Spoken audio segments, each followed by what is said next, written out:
que é alopécia? Então, alopécia é um termo que a gente usa na medicina e na dermatologia para perda de cabelo. Tá? Então não necessariamente significa queda de cabelo. Você pode ter queda de cabelo sem ter alopécia. Mas a alopécia, por definição, é a perda de cabelo. Quais são os tipos de alopécia? Então, primeira coisa, existem dois grandes grupos de alopécia. Alopécias, primeira divisão que a gente tem que fazer, alopécias cicatriciais e alopécias não cicatriciais.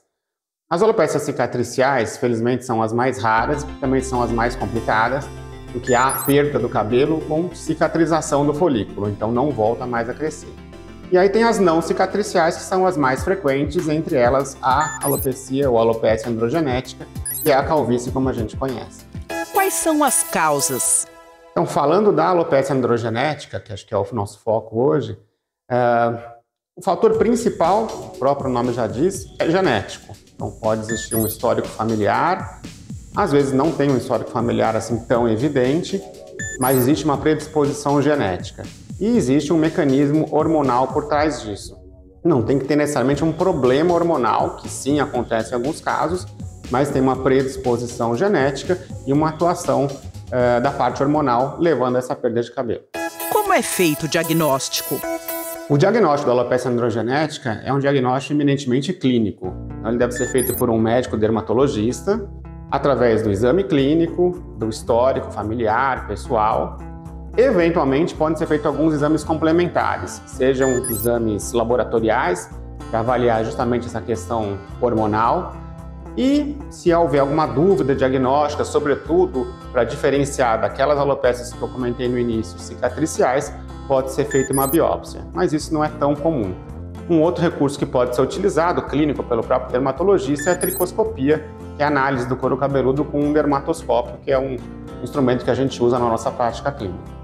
É mais comum em mulheres? Não, a alopecia androgenética ela é mais comum em homens, desde o final da adolescência, às vezes já começa, até pode se apresentar mais tardiamente, mas ele é frequente também em mulheres. Ele é estatisticamente mais comum em homens, mas ele é muito frequente em mulheres também, seja por questões hormonais, e aí pode acontecer em qualquer idade, e principalmente após a menopausa.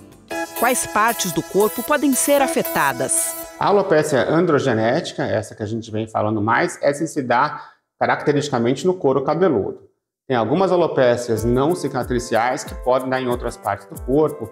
Existe uma alopecia que a gente chama de alopecia areata, que dá aquelas falhas, pode dar na região da barba, pode dar em outras regiões do corpo, pode dar no couro cabeludo também, mas é outro quadro. A alopecia androgenética é um quadro caracteristicamente do couro cabeludo. Existe tratamento e cura? Existe tratamento sim da alopecia androgenética. Esse tratamento é, a princípio, um tratamento clínico, com medicamentos de uso tópico e medicamentos via oral. Tem alguns procedimentos não cirúrgicos que podem ser adjuvantes nesse tratamento, tratamentos como microinfusão de medicamentos, microagulhamento, mesoterapia. E naqueles casos mais avançados ou que não respondem, o transplante capilar. Mas não cura, tem que seguir sempre com o tratamento.